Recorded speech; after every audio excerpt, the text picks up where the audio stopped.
ఈ వాక్యాన్ని వీక్షిస్తున్న సహోదరులందరికీ క్రీస్తు పేరట వందనములు. ఈరోజు వాక్యం ద్వారా దేవుడు మనతో చెప్తున్న మాట, ఇదిగో తోడేళ్ల మధ్యకు గొర్రెలను పంపినట్టు నేను మిమ్మను పంపుచున్నాను గనుక పాముల వలె వివేకులను పావురముల వలె నిష్కపటులై ఉండుడి. మత్తయి సువార్త 10:16.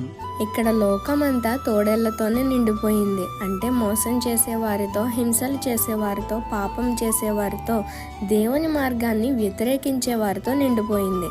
శాంతిగా, ఎవరికి హాని చేయకుండా, నమ్మకంగా, నీతిగా గొర్రెల వలె మనం ఈ లోకంలో ఉంటున్నా లోకం మంచిది కాదు.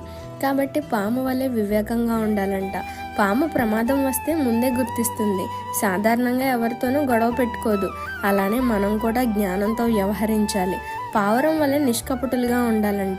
మనకి ఎంత తెలివి ఉన్నా మన హృదయం ఆ పావురం వలె శుద్ధిగా ఉండాలి, శాంతంగా ఉండాలి. పరిస్థితులను బట్టి కఠినంగా మారిపోకూడదు. ఇలా వివేకం కలిగి నిష్కపటంగా ఉంటేనే ఈ సమాజంలో బ్రతకగలమని ప్రభువు సెలవిస్తున్నాడు. ఈ చిన్న సువార్త పరిచర్యలో మీ సహోదరులు. God bless you. ఆమెన్.